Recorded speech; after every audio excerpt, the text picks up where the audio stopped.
So, as I've mentioned before, especially last week when I was talking about Figment, and if you know anything about me, you know that I love dragons.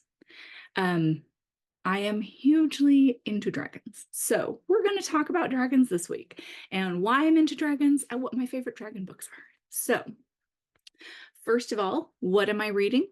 I am actually listening to sort of leapfrogging back and forth with The Merciful Crow by Margaret Owen, which I am loving. So, audiobook and physical book.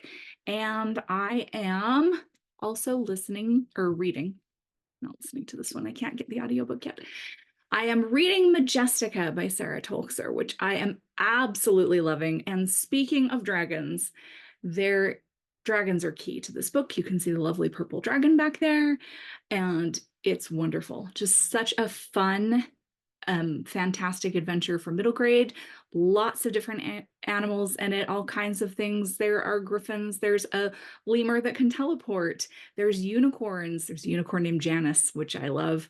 And there are dragons named things like Alfred and Agatha. And I love it to pieces. So highly, highly recommend. So I got into dragons when I was 4 years old. My parents went to Disney World without their beloved children, and they brought me back a t-shirt and a stuffed dragon. And my t-shirt also had a dragon on it. My t-shirt was from Epcot, and it was of Figment and Dreamfinder. And because I was the only redhead in the family, my mom always tried to make me feel special, or anytime she saw a redheaded doll or something like that, she would get it for me. So I had like strawberry shortcake, but none of her friends.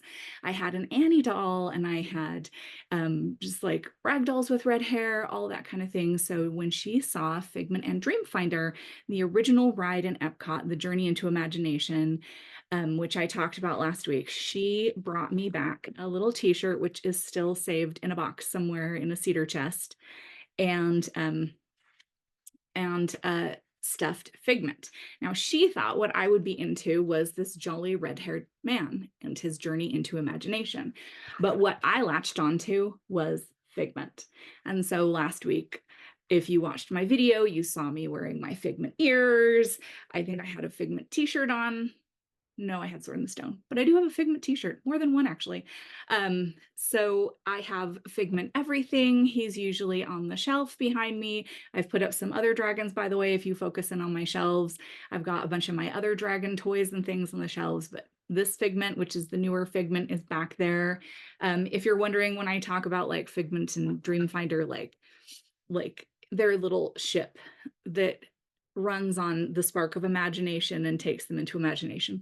I mean, this is what I sit and play with at my desk. I sit with my Figment Funko Pop, and I had my little shoulder Figment that I showed off last week, and he's behind me there. But and I had to buy this, of course, the last time that I went, and I actually started taking this with me when I go on trips, and because he's really soft, and it's really kind of nice to just have a little friend with you when you travel. And so he's been to some writing conferences and things like that, replacing my beloved Porg. I'm sorry for my little Porg. He stays home now. My parents found me this on one of their trips to Disney World without children. That's right, a giant puppet of Figment. Yes. Um, and he's in my office. And I also, of course, have this. This is the original. This is the one that he's just, bless his heart, he's been loved up.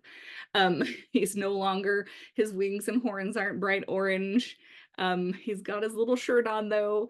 This is my beloved Figment that I have had now for 43 years. And he lives in our bedroom. And next to him lives Manya. Manya is a dragon that was given to me by a friend in high school, and he's named after the keyboardist from a-ha, Manya Furuholm. And here he is, and Manya is very uncomfortable. He's very stiff, he's very wiry, and he's stuffed with walnut shells, as far as I can tell. And I still love him. So I started collecting dragons at 4, and now I sit in an office full of tiny dragon toys, and I write books about dragons. And that is why my very first book that was published is called Dragon Slippers. And the word dragon appears in every one of my books in some way. Someone mentions a dragon, they talk about a dragon. There's probably going to be a tavern in some book, just so I can slip it in, called the Gold Dragon or something like that. Up there behind me, I don't know if you can see, but I have like a, oh, you really can't see them on this, but I have like a gold stuffed Shardus and a gold stuffed Velika, or a blue Velika from this. And the other day, someone came to see me at a book signing. I was beside myself with glee. She crocheted Shardus and Velika from my Dragon Slippers books. I love them so much. I keep them on my desk.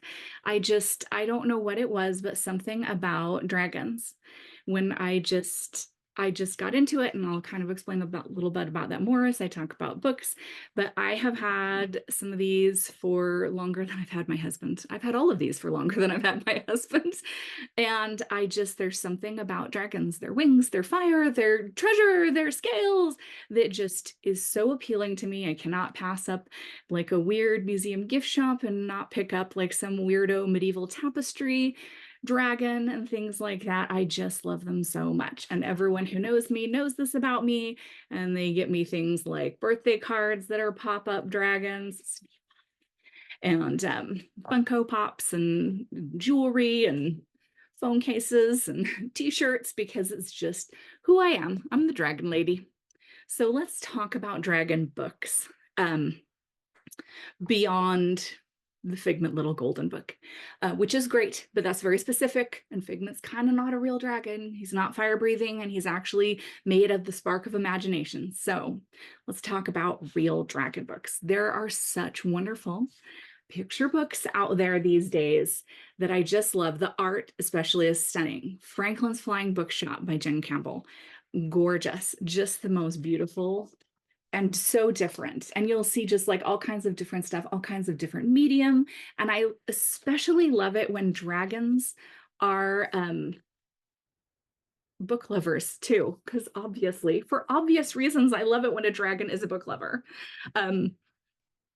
Attack of the Underwear Dragon, which I got for my youngest because I thought he would just think this was a hoot, and it is, but it's also solidly like funny, like a good story, funny, not just for like Captain Underpants type of like lowbrow humor. Nothing wrong with Captain Underpants, but this is something different than what I thought it would be. I thought it would be a bit Captain Underpants, but with a dragon. It's really not. Attack of the Underwear Dragon. Of course, the glorious Dragons Love Tacos, which is so cute and fun. Adam Rubin and Daniel Salmieri did the illustrations. And of course, the Dragons That Love Tacos and the Dragons Love Tacos too. So popular, and with reason. They're so fun. Dragon Knight, just again, look at the beauty of these illustrations. It says on the back, sums it up: a heartwarming friendship, an extraordinary journey. This book is beautiful. The story is beautiful, and the story about this little boy and his dragon is just so lovely. And now a favorite, which I honestly considered just making a video of me reading this book, but I can't get through it without crying, so I won't. Raising Dragons by Jardine Nolan and Ellen Primavera, about a little girl who lives on a farm, and she finds a strange egg. And since farming's in her blood, she decides to raise the egg and, see what happens. And it's a dragon, and she names him Hank. And Hank calls her Peanut, and Peanut and Hank, it's so cute. It's very sort of Southern, and she takes care of this dragon. Like, she raises him in the barn, raises him up by hand, and he helps her family with their crop. They sow corn, and he pops the popcorn for him, and they become famous for their popcorn farm.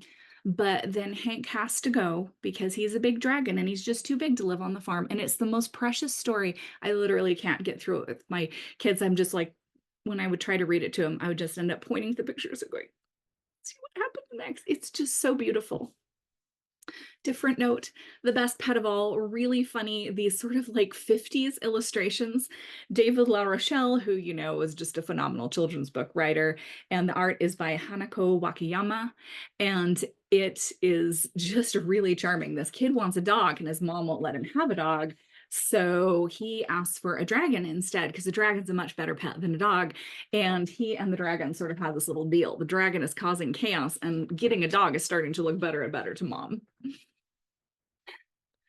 Jill and Dragon, a new book, so charming, a debut by Leslie Barnes. I love her curly poodle. Speaking of like illustrations that look older, this to me looks very 1950s in style, 1940s, 1950s. But Jill's favorite storybook ends with, and they all lived happily ever after. But when she looks at the picture, she realizes one of the people in that picture does not look like he is living life happily ever after. And so Jill takes matters into her own hands. Um, I have just realized that I did not pull down The Three Pigs by David Wiesner, which is a Caldecott winner, which is delightful. And among the things that the three little pigs do when they get out of their own story to avoid the big bad wolf, they go into another story, like a loathsome dragon story. And they also rescue the dragon from his story and from having to be like slain by a knight. It's super fun. That one's a great one. But just if you show me anything with a dragon on it, especially if it's got gorgeous art, and I will just shut up and take my money, you know what I mean? So the Dragon Arc, join the quest to save the rarest dragon on Earth by, oh my goodness, Sematomia Draconis, illustrated by Tomislav Tomic. So this is like, you know, it's the records and maps and the search for this rare dragon. And Tell Me a Dragon by Jackie Morris, who, if you don't know, is just an absolutely stunning like poet and illustrator, doing some really cool, unusual things. But this is just a beautifully illustrated poem about a dragon or dragons. Just gorgeous. My Night Owl. This book came out just a couple of years ago. Christopher Denise. It's a Newbery honor book or Caldecott honor book. I have given so many copies of this away that just now I could not find it. And I was like, did I give away our copy? And my 12-year-old's like, you better not have, because this is just a family favorite. We love owls, we love dragons, and this story about a tiny little owl who wants to be a mighty knight. And he gets to be a mighty knight basically because a dragon has been eating all the other knights. And there he is on nighttime watch, this tiny little guy having to face off against a dragon. And the solution is absolutely charming. The art is charming. It's just one of the best new books about dragons. So moving on, does anyone else just have books that you just have to have more than one copy of? Like you see a new edition and you're like, yes, I must have that. I should do a whole video about books that I have more than one copy of. I have several in the dragon category, but I have some other stuff too. But The Hobbit, the ultimate, probably the first time I remember really seeing a dragon or hearing a story about a dragon, and entirely from the incredibly terrifying like cartoon version of the movie. So obviously, when I was in Oxford and found out that for the 75th anniversary of The Hobbit, they had made a little pocket edition with the original art, clearly I had to have this. Just like clearly I had to have The Hobbit illustrated by Michael Haig back in the day, because the art totally reminds me of the old cartoon of the terror and love of my youth. And then this new one illustrated by Jemima Catlin, Catlin, which is just gorgeous. And I love The Hobbit. I love the story. I love it more than The Lord of the Rings. I will admit, I go for the children's book version or the children's book that Tolkien wrote more than the adult book. But The Hobbit is just a glorious favorite of mine. And I just think Smaug is one of the best dragons out there. He just is. I like both kinds of dragons. I like dragons that you make friends with, and I like dragons that you just have to kill. Sometimes a dragon just has to be killed. Even I can admit it. The Reluctant Dragon by Kenneth Grahame is a classic story that is really fun about a dragon that, you know, he's reluctant. He doesn't want to be slain by a knight. He wants to live peacefully. This is sort of a newer version of that story by Tony DiTerlizzi from the Spiderwick Chronicles and all that, Search for Wendla. Kenny and the Dragon, about this sweet little rabbit boy who goes up to see if the rumors are true that there's a dragon that's taken up residence. by their house, and it's fully illustrated. It very much reminds me of sort of A Wind in the Willows mixed with The Reluctant Dragon. Cannot recommend it enough. There's a sequel that is also wonderful. If we're going for classics too for kids, The Book of Dragons by E. Nesbit. This is my very old copy, a Watermill classic, which I picked up, I don't know, somewhere for like 50 cents probably as a kid. And it is all short stories by E. Nesbit, who wrote like Five Children and It and those books. And it is all her stories about dragons that she wrote. She wrote quite a few. Some are funny, some are kind of more of an adventure story. You know, some of the dragons are just these monsters and some they can talk. It's really great. It's just all her dragon stories collected into one. And then Where Would I Be Without the Enchanted Forest Chronicles by Patricia C. Reedy. This is my omnibus edition from the Science Fiction Book Club. Dealing with Dragons is, of course, my favorite. Searching for Dragons. What are the Dealing with Dragons, Searching for Dragons, Calling on Dragons, and Talking to Dragons are the 4 books in this. And if you've not read these, absolutely delightful.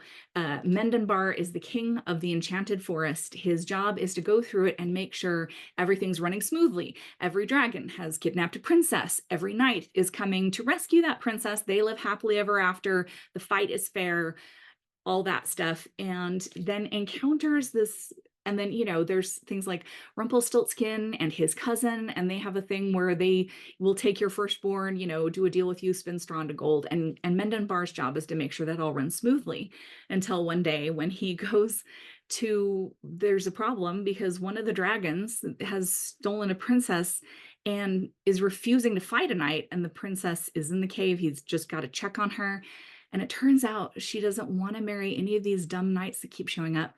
So she and the dragon are living very happily together and having a good time. So they have to come up with a solution for how to keep things running smoothly while making everyone in the situation happy. And that sort of sets everything off in all 4 books. And just cannot stress enough how funny, like sort of tongue-in-cheek, but also just very fantastical, tons of magic, really cute. And just like tons of people who have read my books, especially like Dragon Slippers and like Tuesdays at the Castle, are like, you know, this is giving very Dealing with Dragons vibes. And I'm like, thank you. I have never been so honored. Because I just think that Reedy's writing here is just her best, and the storyline is so great. As you know, big Robin McKinley girl. Dragonhaven, I feel like it's totally overlooked. It's definitely more middle grade than young adult, and I think that's part of the reason why. It's also a modern setting, which I think is another reason why it kind of gets overlooked. It is about a boy in California who lives with his family on a nature preserve, and what they have on the preserve is dragons, except nobody's really seen them in years. They can be invisible if they want to. I think the new live action Pete's Dragon movie may have kind of stolen from this a bit. But just like they're sort of protecting this magical forest, but they're not actually sure if the creatures are in it or not because they don't interact with humans right up until he finds an egg. So it's really fun. I think the boy comes off as very believable, like a 12, 13-year-old boy and stuff. He grows up a bit. It sort of becomes more young adult, but very solid for like your middle grade readers that are into dragon stories. And I feel sad that it gets overlooked because it's really darling and really fun. Now moving into more the young adult, The Pit Dragon Chronicles by Jane Yolen. I first saw Dragon's Blood as a Saturday morning cartoon. They used to do the CBS story breaks after the regular cartoons. They would have sort of a movie of the week that was an animated version of some children's book. They did Dragon's Blood. They completely, like, according to her, they took a copy of the book and waved it towards the camera, and then they went on and did what they wanted to do. And that's pretty much what it was. But these books are fantastic. They are science fiction with dragons, and it is a penal colony planet where they basically it's this terrible like desert planet, and the only thing that lives there is dragons, indigenous dragons. And then the humans there are either the descendants of prisoners who were exiled to this planet, or the descendants of the wardens that were there to keep the peace. So there's a very structured caste system, and basically the big money, the big economic thing on this planet is using the dragons in these pits, like a cockfight or like bear baiting to like fight each other. And the one way you can make money and really get yourself out of poverty, really like move up in society, is to own and train a fighting dragon. And it's really cool. And where it goes and what they discover about the dragons and the nature of the planet is really great. And there's actually a fourth book as well that she just did a few years ago. Um, the three books are Dragon's Blood, Heart's Blood, and Ascending of Dragons. Cannot recommend these highly enough. They are for teens and adults. You know, back in the day, I thought they were kind of edgy for teen books, and they're really not. And but seriously, cannot tell you enough how much I love these books. Jaqen, the main character, and Aki, I love them so much. Just can't even talk about it. So, The Forgotten Beasts of Eld by Patricia McKillip. I know so many writers that are just like, you know what? This book is really what made me a writer. Patricia McKillip's writing is gorgeous. Everything she writes comes off like a work of poetry or like an ancient Welsh saga or something like that. And this book about the daughter of a sorceress who they basically collect animals, magical creatures, just because they can. They learn an animal's true name and they bind it to them so it can't ever leave them, just because they can. And so there is a dragon in this named Gild, who is sort of central to the plot. And it's a gorgeous book. And all the animals in it, some of them are ones you would recognize, and some of them are things that she made up for the story that are like have a mythology behind them. And it's really wonderful. Of course, I'm going to talk about The Hero in the Crown, because of course, I am. So real quick, I talk about this when I talk about my writing. I'm not going to super get into it here, but I basically went from like being the top reader in any class. I could read when I was 2. I loved it. Because I was proud of showing off, to by 5th grade hating actual books because I could not find anything to read. There are only so many times, by the way, that you are allowed to turn in a book report on Ramona the Brave before your teacher says you can't do another book report on any Beverly Cleary book, because I know you've all read them, you know, front and back and turned in book reports already. And then towards the end of 5th grade, having to do a book report, I stumbled across this, like literally actually tripped over it, and The Hero in the Crown. And this was my very first copy of it. And this sort of changed my life. Red-haired princess. Her horse doesn't die. She slays dragons because she's not good at princessy things. And it just meant so much to me. And it just like clicked. Just something in my brain just like clicked, like, yes, this is the kind of book I want to always be reading. This is the kind of thing that I love. And then I realized this is her job. Robin McKinley's job is to write stories like this, the kind of thing that I make up in my head all the time. I could do this for a job. So that this is the book that made me say, I'm going to be a writer. One of the greatest things ever, please note, I used to have this big old stamp of just my first name that I used to stamp into only my favorite books. So this got the stamp, and it also got signed to Jessica with Erin Colored Hair by Rob McKinley. Treasured.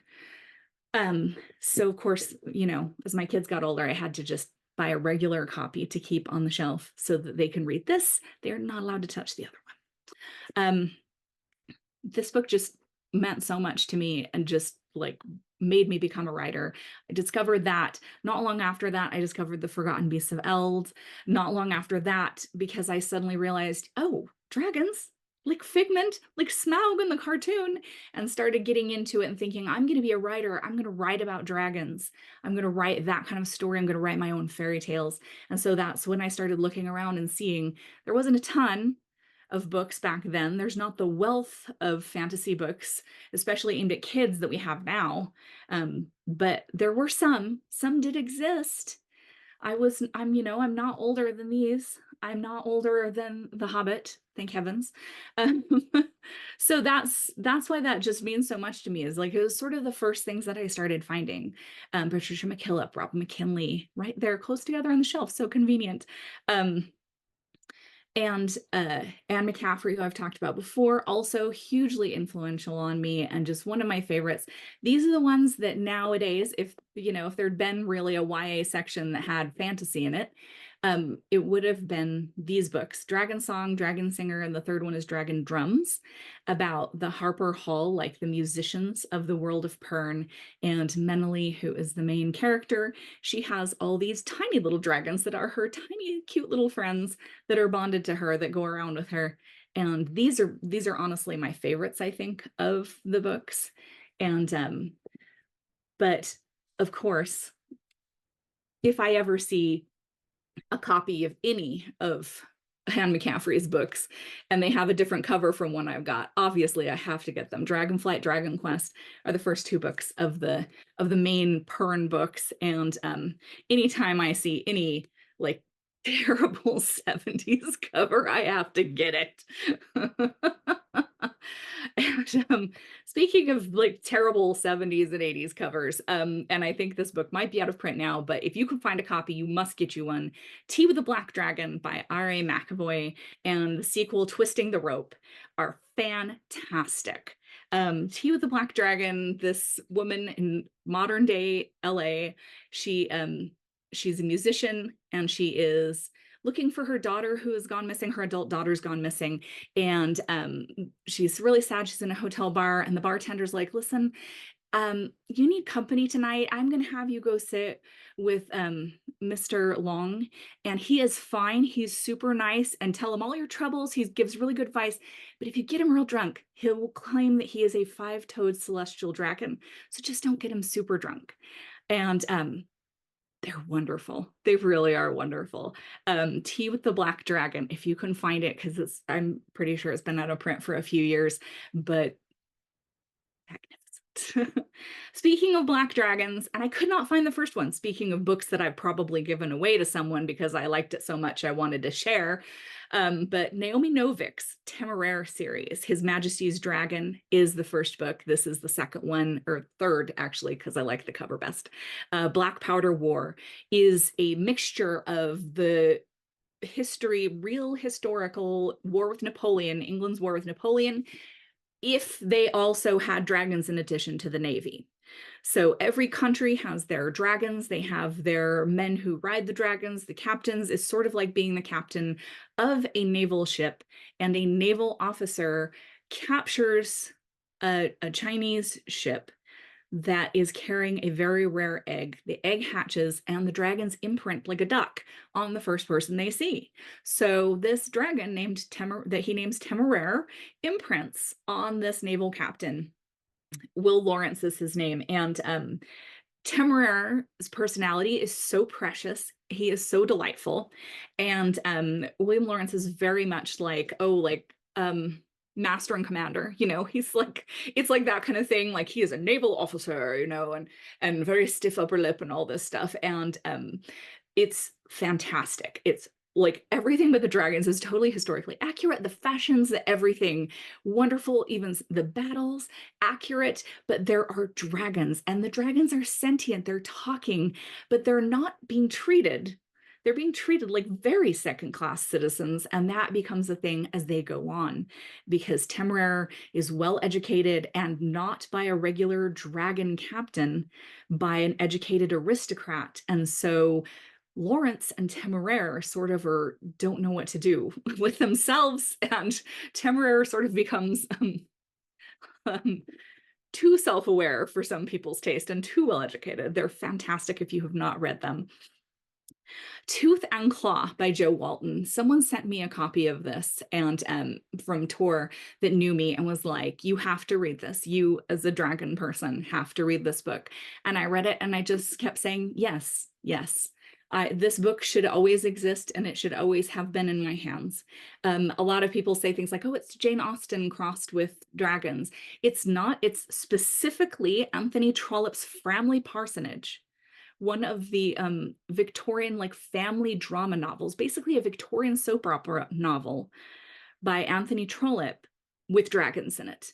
Like, it is just, it's indescribable. It's a perfect book, however. If you don't know Anthony Trollope, think more Charles Dickens. Think Charles Dickens if all the main characters were dragons. They're having trouble with a lost will. They're having trouble with an inheritance. They're having trouble with the one sister's suitor is kind of a masher. And what will they do if he besmirches her reputation? But they're giant dragons. I cannot stress that enough. It is a perfect novel. The Dragon and the George by Gordon R. Dickson. This one gets a lot of hate by Dickson fans. I do not understand why. Apparently his other stuff was so much better and The Dragon and the George was kind of written to pay the bills. And I'm like, good for him. He paid his bills. This book was turned into a cartoon, however, called The Flight of Dragons. That was huge to me as a kid. I tried to convince several teachers that my middle name was Melisande, and that was what I actually preferred to be called in school. And they always called my mom to check, and I always got outed. Anyway, this dragon over here, this giant riding dragon's name is Gorbash. He is named after one of the dragons in The Dragon and the George, where a man from our world gets sent to a fantasy world where there's magic and all these things, and he is put into the body of a dragon accidentally and has to learn to be a dragon. And in their world, what the dragons call humans is Georges, like as in St. George and the Dragon. So it's The Dragon and the George. I think it's wonderful, but if you can also get your hands on a copy of that old cartoon, The Flight of Dragons, treat yourself. So we're moving on. These are the adult books. The Thousand Deaths of Arderben by Tyler Whitesides. Ty is a friend of mine, but he's also a fantastic writer. He did the Janitors series for middle grade, but this, I think, is his masterpiece. This is a whole trilogy about a professional thief and con artist in a world whose magic system is based on dragon body parts. It is literally based on dragon bones and how it is processed. The dragons only exist on this one island, so it's very rare. And depending on how they process, sort of like making gunpowder, that is how the different types of magical properties that the crushed bone will have. It's a very unusual magic system that all sort of comes down to dragons and knowledge of dragons and stealing dragon parts and things like that. It's fantastic. They're huge, and there's 3 of them. It's around 4,000 pages altogether, but cannot recommend it enough. The Thousand Deaths of Arderben's the first one. Tyler Whitesides, definitely. If you are a Brandon Sanderson fan, you have got Patrick Rothfuss, you've got to go out and get the Ty's books about Arderben. Also, Arder is hilarious, and they've got like costume professionals and like all this stuff that are like you can never tell who they are. They do everything, their teeth, their hair, every part of them, they change into a costume to like take on different roles in these cons that Arder is running. It's insane.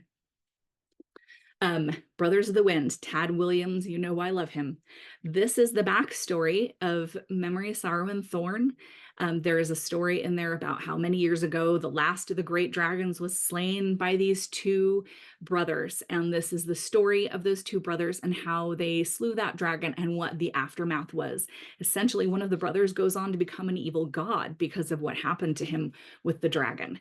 And it's fantastic. It's a lot shorter than his other one, so it's really accessible. So it's sort of a prequel, but you don't have to read it first. But if you want dragon content from Tad Williams, you're going to love Brothers of the Wind. Again, if you love Rothfuss, Sanderson, you need to try Tad Williams.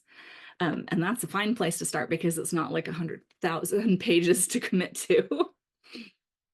Marie Brennan's A Natural History of Dragons, The Memoirs of Lady Trent. Again, speaking of like, it's sort of a natural history adventure, like some of those picture books I was showing you. These are illustrated memoirs by Lady Trent. There are 5 books in the series, and it is complete now, about sort of an alternate world, an alternate England, where they have dragons, and the demure Lady Trent really wants to be out in the field, wearing pants and studying dragons. And so this is the story of how she went around the world and discovered new breeds of dragon and discovered all these histories about dragon lore and dragon anatomy and all of the adventures that she had. And they're fantastic. It gives real, like, Brendan Fraser mummy vibes. sort of in book form, but with dragons instead of mummies. When Women Were Dragons by Kelly Barnhill. This book gets a lot of hate. A lot of people get angry about this. If you have read this book and it made you angry, you need to sit with yourself and figure out why it upset you so much. Because it's perfection, and it's a very important book, and it is about women's rage taking literal form. So if you have a problem with that, that is a you problem and not a book problem. I've seen a bunch of people give this bad reviews because they're like, oh, it upset me. Yeah, it's supposed to upset you, but not for the reason you're thinking.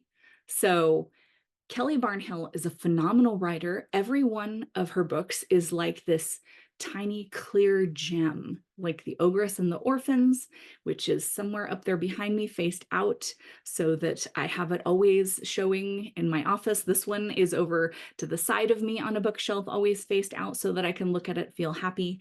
She wrote a middle grade book called Iron-Hearted Violet that I'm too short to reach right now without a stool, somewhere back there, that I also recommend, which also has a dragon in it, Iron-Hearted Violet. But for you adults, especially you women, When Women Were Dragons is a gorgeous book, a gorgeous gem of a book about rage, and everyone should read it. And now to end on a much lighter note, Highfire by Ian Colfer.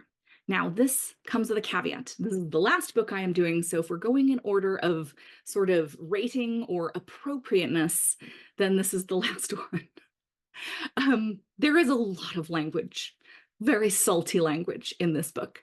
This is Ian Colfer, who wrote the Artemis Fowl books. This is his only adult book that I know of. It is about a dragon living in the Florida Everglades, just sitting around drinking beers and watching professional wrestling on his TV in his swamp hut, wearing a Flashdance t-shirt, because there's a part of the movie Flashdance when she, does her little dance thing and she pulls down the bucket of water on herself. Yes, the 1980 movie Flashdance. And she pulls down the bucket of water and her legs are all stretched out and she looks like the silhouette of a lady dragon. So he's a big fan of the movie Flashdance. And the neighbor kid finds out that the guy that he's making deliveries to is actually a dragon. And so does their horrible sheriff at the same time. Amazing. Just absolutely one of the funniest things I've ever read. It is like if Carl Hiaasen wrote a book about dragons. I think everything about this, the making of the book, his cute picture at the back, like is so perfect. This is a signed copy I picked up from Barnes & Noble, Highfire. I love it so much, but honestly, very R-rated just because of the language. Even though there is a kid in it, it is not for kids. Even though he wrote Artemis Fowl, it's not for kids. But if you can handle a lot of language, it's a real treat. So those are my dragon recommendations as of today. So please go out and enjoy yourself some dragon literature.